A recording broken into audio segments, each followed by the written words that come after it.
So you'll be able to save more money than you ever thought was possible by living in the truck. For brand new CDL holders, more than likely you're getting in with a mega carrier.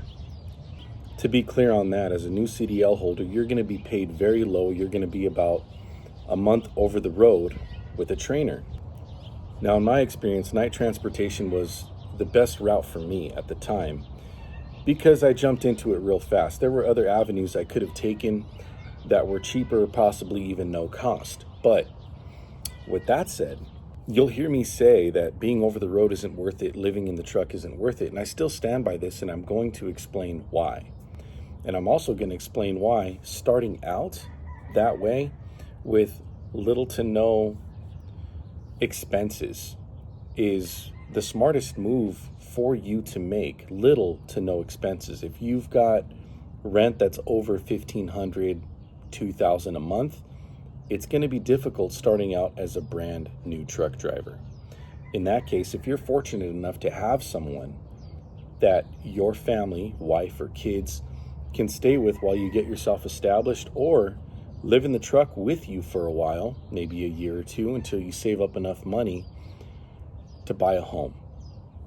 Now, all that's much easier said than done. And when I was over the road at Melton Truck Lines, I was able to save about $30K. But only reason I was able to do that is, you got to understand, I was making I think I was making about 56 cents a mile at that time, to where I saved that $30,000.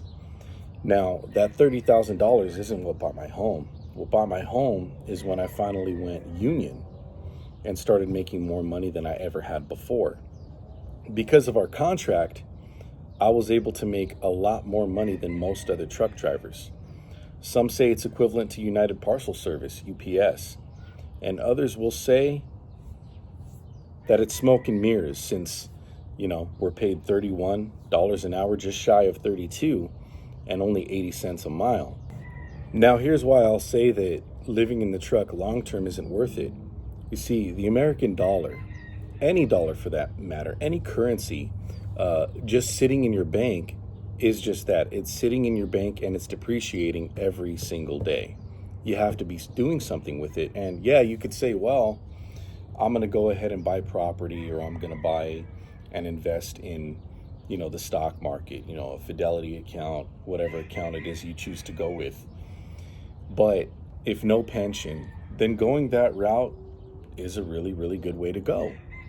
But here's the thing. Understand, truck drivers, we don't make overtime, okay?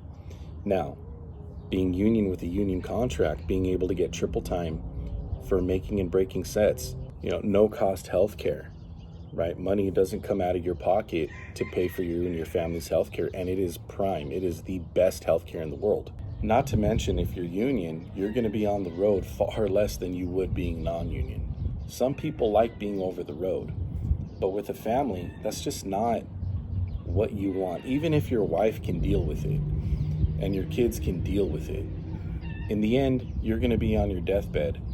And one thing I know you're not going to be saying is, damn, I wish I would have worked more. Nah, you're going to be telling yourself, I wish I would have worked less. Now, for those guys with no families, do what you want.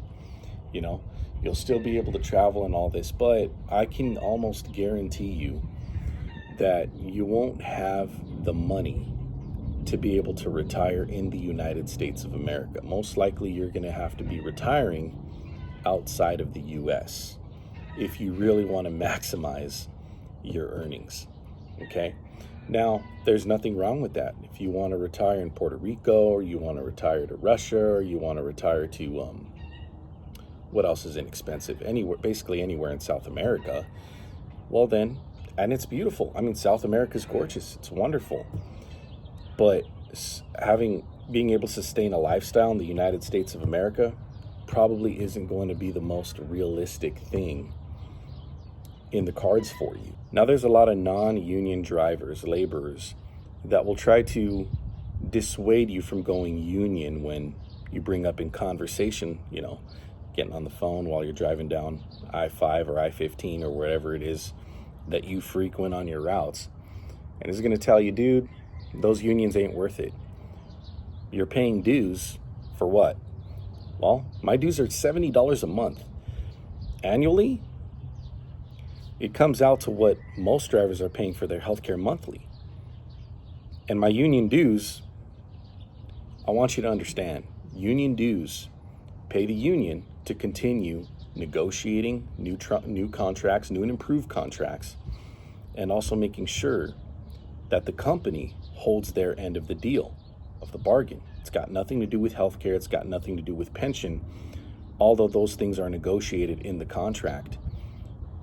Paying that money to the union every single month is job security.